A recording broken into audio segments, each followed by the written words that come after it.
ওয়াল মুনাজ্জাহ আনিন নুকসানি ওয়াজ জাওয়াল, আল্লাহর পরিচয় হচ্ছে তার মাঝে কোনো অপূর্ণতা নাই। সুবহানাল্লাহ বলেন, কোনো অপূর্ণতা নাই, তিনি একবার সব কিছুতে পরিপূর্ণ। ওয়াজ জাওয়াল, তিনি কখনো নাই হবেন না, চলে যাবেন না, তিনি ছিলেন, তিনি আছেন, তিনি থাকবেন। এই জন্য রাসূলুল্লাহ সাল্লাল্লাহু আলাইহি সাল্লামের ইন্তেকালের পরে সাহাবাদের কেউ কেউ অতি আবেগপ্রবণ হয়েছিল। হযরত ওমর রাদিয়াল্লাহু তাআলা আনহু তো ঘোষণাই করেছে, নবী ইন্তেকাল করেছে, এই কথা কেউ বললে আমি তার দেহ থেকে মাথা আলাদা করে দেব। আবু বকর রাদিয়াল্লাহু তাআলা আনহু সেদিন বলেছিলেন, তোমরা যারা মুহাম্মাদের ইবাদত করো, মুহাম্মদ মরে গেছে, আর যারা মুহাম্মাদের রবের ইবাদত করো তার মৃত্যু নাই। এখন মুহাম্মাদের ইবাদতকারী তো সাহাবাদের মাঝে কেউ নাই, সবে ইবাদত করে কার? আল্লাহ। তো মুহাম্মদ মরে গেছে, টেনশন করছো কেন? তিনি তো মরে যাবেন। আল্লাহ তাআলা কোরআন মাজিদে বলছেন, ইন্নাকা মাইয়িতুন ওয়া ইন্নাহুম মাইয়িতুন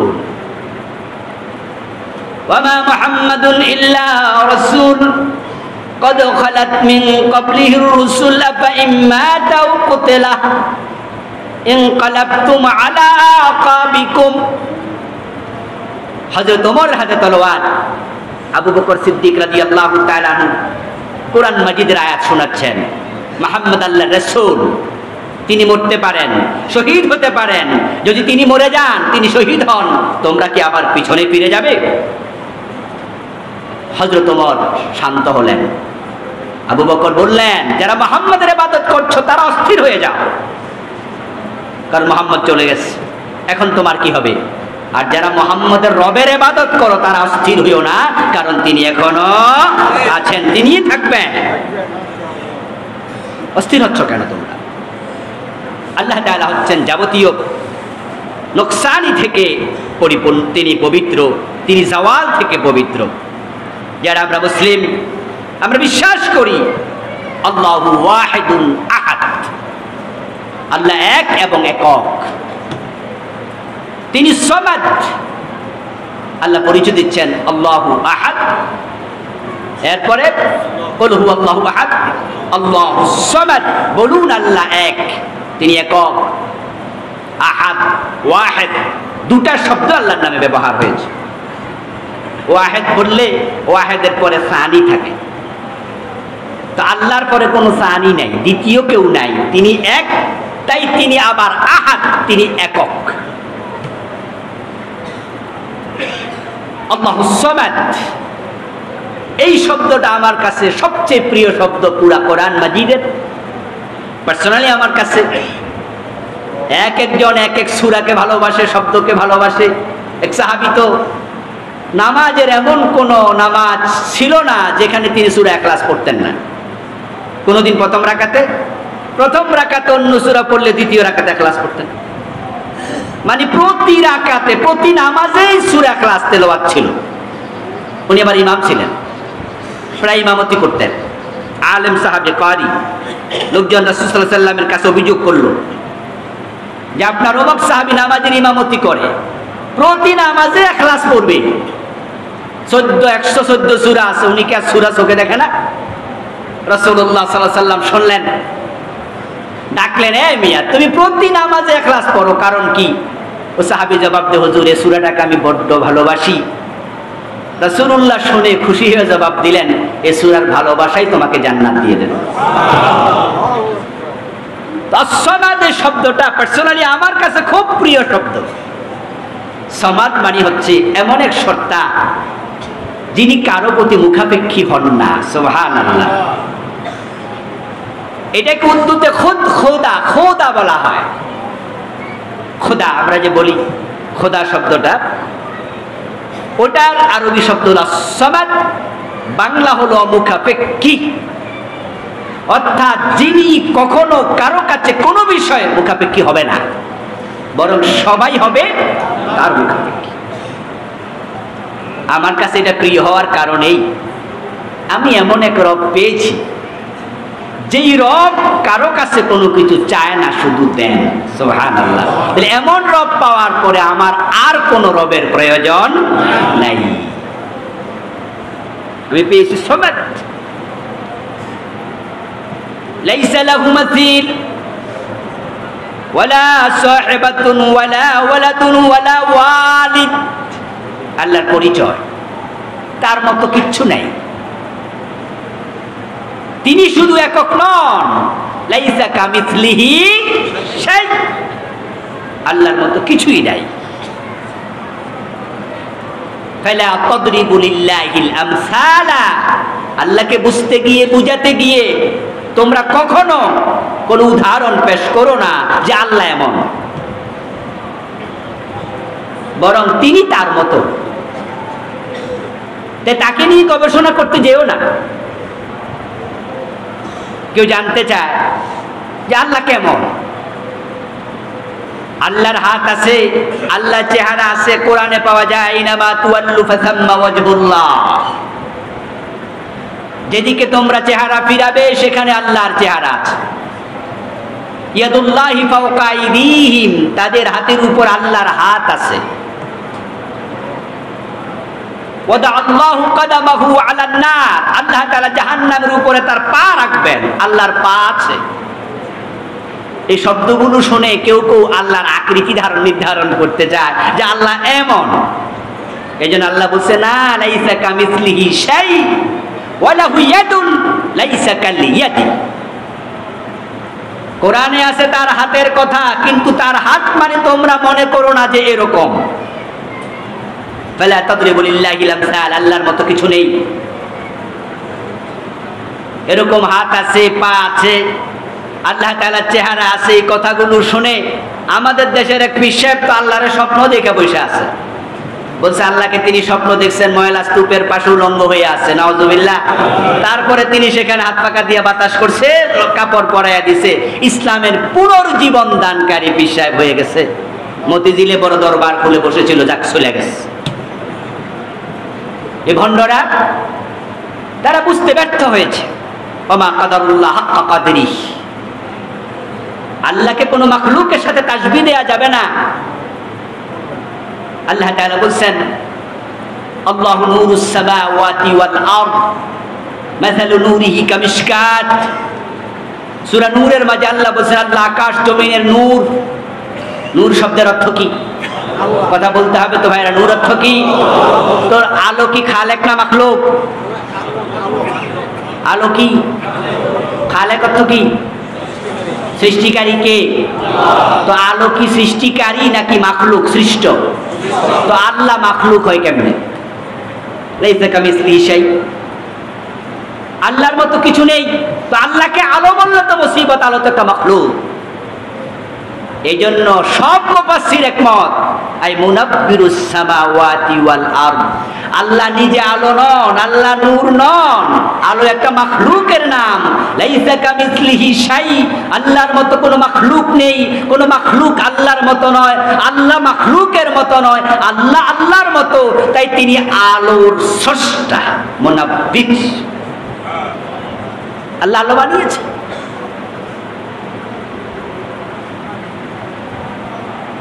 রাসূলুল্লাহ সাল্লাল্লাহু আলাইহি সাল্লামকে প্রশ্ন করা হয়েছিল। ইবনে আব্বাস রাদিয়াল্লাহু তাআলা আনহু বলেন, রাসূলুল্লাহকে প্রশ্ন করা হয়েছিল হাল রাআইতা রাব্বাকা ক্বালা নূরুন আন্না আরাহু,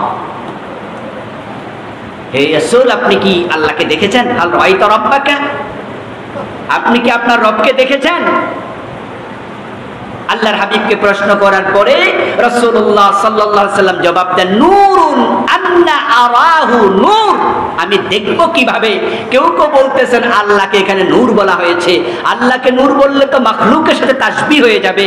এই জন্য এর ব্যাখ্যা হলো বাইনি ওয়া বাইনাহু নূরুন আন্না তারাহু, আল্লাহ এবং আমার মাঝে নূর ছিল, দেখব কিভাবে? নূর বললে তাসবিহ হয়ে যাবে।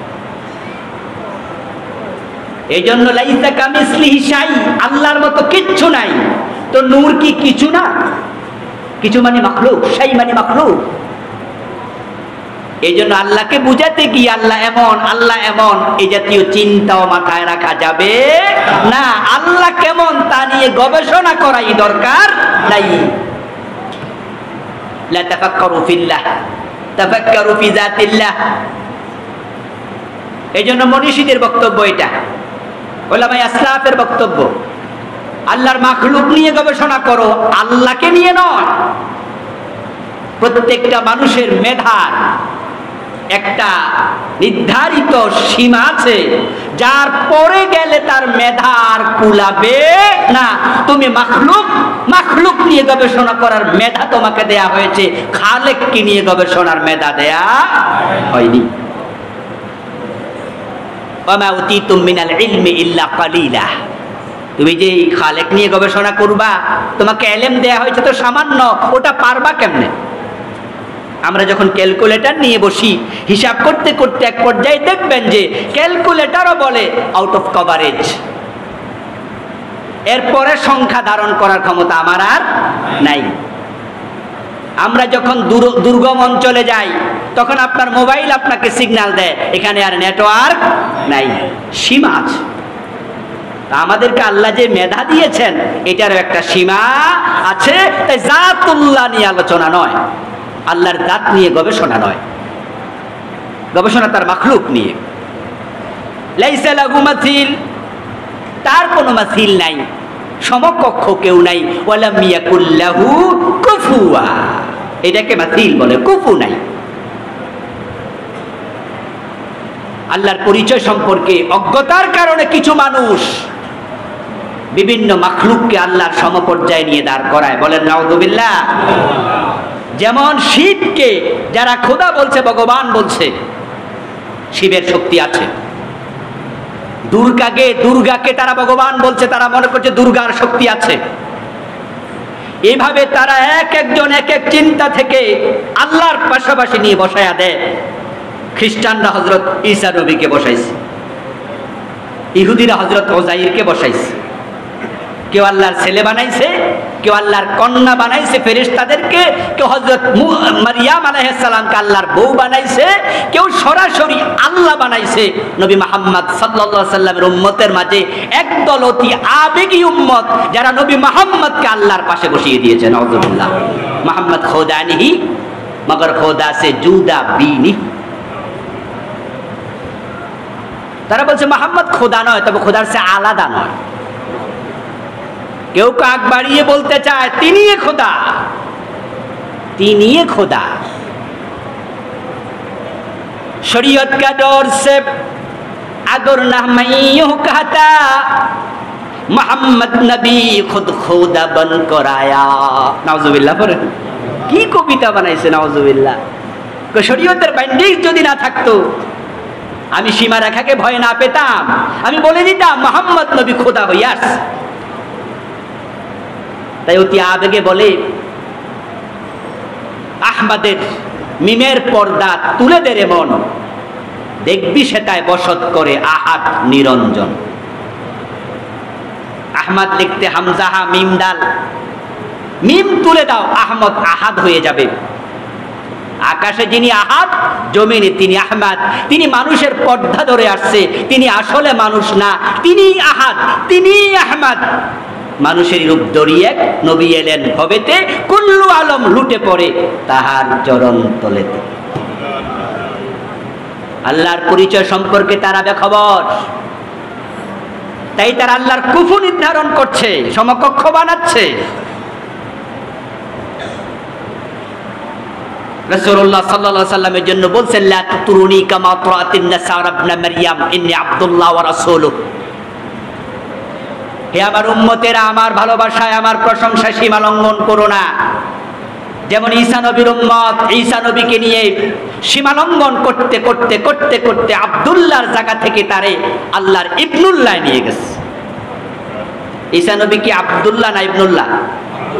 আব্দুল্লাহ তো কি, আর ইবনুল্লাহ তো কি? ঈসা নবী আল্লাহর বান্দা না আল্লাহর ছেলে? কথা বলতে হবে, আল্লাহর বান্দা না আল্লাহর ছেলে? ওয়াকালাতিন নাসারা আল মাসীহ ইবনুল্লাহ। কোরআনের বক্তব্য, খ্রিস্টানরা সবাই বলছে ঈসা আল্লাহর ছেলে। ভালোবাসা দেখাইতে গিয়ে সীমা লঙ্ঘন করছে, ওটা করা যাবে না। আল্লাহর কোনো মাসিল নাই, ওয়ালাম ইয়াকুল লাহু কুফুয়ান আহাদ। চমৎকার সূরা, সূরা ইখলাস আল্লাহর পরিচয়ের জন্য যথেষ্ট। লা ওয়ালাদ ওয়ালা ওয়ালিদ লাম ইয়ালিদ ওয়ালাম ইউলাদ। তিনি কারো থেকে জন্মগ্রহণ করেন নাই, কেউ তার থেকে জন্মগ্রহণ করে নাই। তিনি কারো সন্তান নন, তার কোনো সন্তান নাই। ওয়ালা ওয়াজিরা লাহু ওয়ালা মুশিরা লাহ। কোরআনের বিভিন্ন আয়াত থেকে নির্যাসটা আমি তুলে ধরছি। আল্লাহর কোনো পরামর্শদাতা নাই। হিন্দুরা মুশরিক হওয়ার পিছনে এটাও কারণ। হিন্দুদের মন্দিরে গেলে আপনি ভগবানের কোনো মূর্তি পাবেন না। অনেকের বাড়ির পাশে হিন্দুদের মন্দির আছে, পূজা করার জন্য যাওয়া হারাম, শিরিক। পূজা দেখার জন্য যাওয়া হারাম, শিরিক। কিন্তু এমনিতেও এলেম অর্জন করার জন্য যেতে আপত্তি নাই। গবেষণা করার জন্য গেছেন, দেখতে গেলেন যে হিন্দুদের মূর্তি কি দেখি, সেখানে গিয়ে জিজ্ঞাসা করবেন পুরোহিত মশাইকে এটার নাম কি, বলবে এটা হচ্ছে গণেশ, ওটার নাম কি সরস্বতী, ওটার নাম কালী, এটার নাম লক্ষ্মী, এটার নাম দুর্গা। তো ভগবান কই? বলবে ভগবানের মূর্তি হয় না, তাকে দেখা যায় না।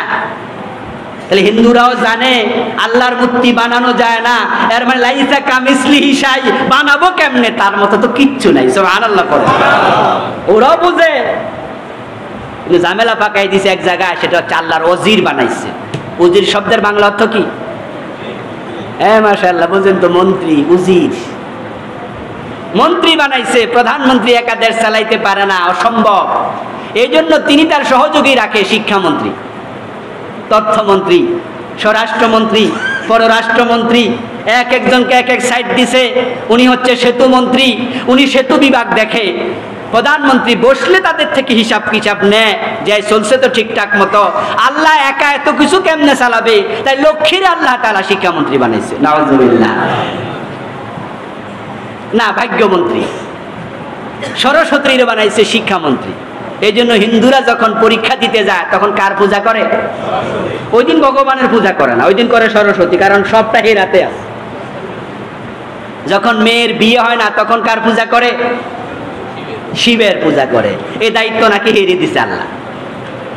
ভগবানকে তারা চিনে, কিন্তু আল্লাহর কিছু উজির বানাইছে, পরামর্শক বানাইছে, সহযোগী বানাইছে। অথচ পৃথিবী পরিচালনা করতে আল্লাহর কোনো সহযোগীর প্রয়োজন নাই। এটাই হচ্ছে শিরক মুক্ত ঈমান। আল্লাহর পরিচয়, তার অজির নাই, ওয়ালা মুশিরা লাহু, তার পরামর্শদাতা নেই। তিনি কোনো কাজ করতে কারো পরামর্শ নেন না, পরামর্শ নেয়ার কোনো প্রয়োজন নাই। আরে ভাই, পরামর্শ তো সে দেবে যে জানে, পরামর্শ সে নেবে যে কম জানে। কথা বোঝেন? পরামর্শ আমরা কেন নেই? যে আমি নিজেই কনফিউজ, আসলে কি হবে জানি না, তাই ভাবি যে আমার চেয়ে বিষয় কেউ ভালো জানে, তাকে একটু জিজ্ঞাসা করি। কিন্তু আল্লাহ যে পরামর্শ নেবে, আল্লাহ কি কম জানে? আচ্ছা, আল্লাহ যে পরামর্শ নেবে তার থেকে বেশি জানে, এখন বেশি জানে ডাকে না। সুতরাং আল্লাহর কোনো পরামর্শদাতাও নাই, কোনো প্রয়োজন। তিনি সমাদ। তাহলে আল্লাহ তাআলা যখন মানুষ বানাবেন, ফেরেশতাদেরকে বললেন ইন্নী জাইলুন ফিল আরদি খলিফা, আমি জমিনে খলিফা বানাতে চাই। এই ওয়াজ করতে গিয়ে আমরা কেউ ভুল করি, আমরা বলি যে আল্লাহ পরামর্শ করছিলেন। মোটেও সঠিক কথা নয়।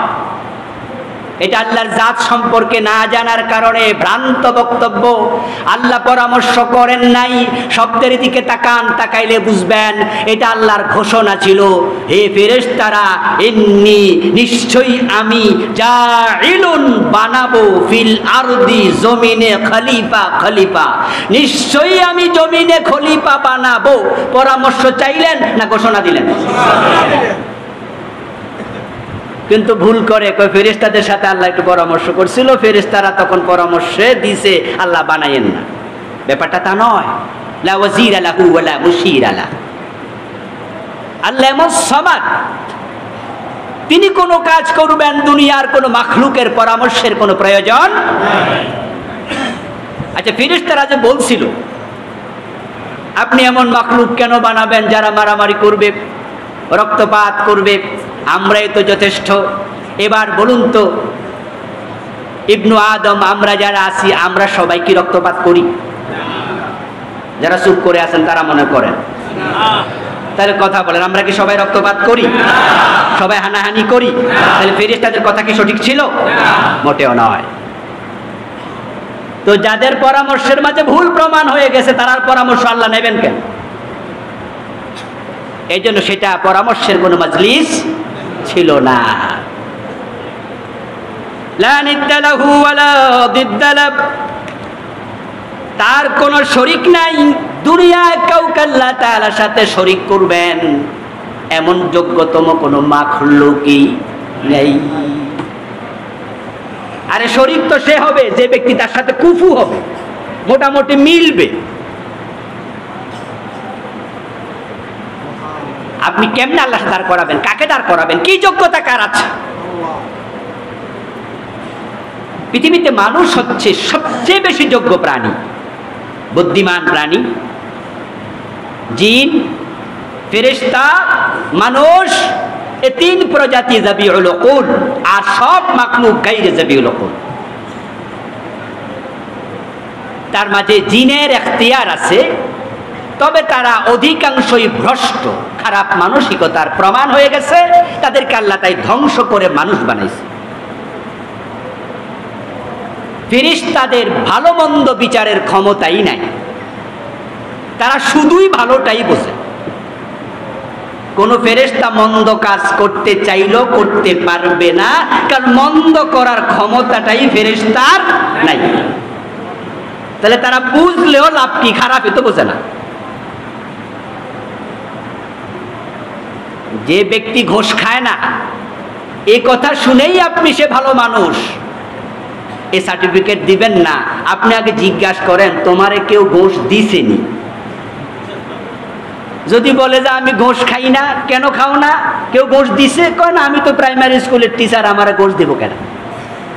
তো তাহলে সে ভালো মানুষ আপনি জানলেন কেন? ঘোষ তো কেউ দেয় না। ভালো প্রমাণ হওয়ার জন্য শর্ত হলো ঘোষ খাওয়ার সুযোগ ছিল কিন্তু খায় নাই। তো ফেরেশতা ভালো প্রমাণ দিবেন কেমনে? তারা তো মন্দ কাজ করতেই পারে না। তাহলে মানুষ শ্রেষ্ঠ এর কারণ হাজারো মন্দ কাজ করার সুযোগ থাকার পরেও মন্দ কাজ করে না এমন লাখ লাখ আল্লাহর বান্দা আছে না নাই?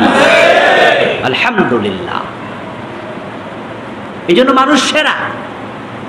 এখন যেই মানুষ সেরা, ওই মানুষগুলাকেই তো এখন তারা আল্লাহর শরীক বানাচ্ছে। ঈসা নবীকে শরীক বানাইছে, বানায় না?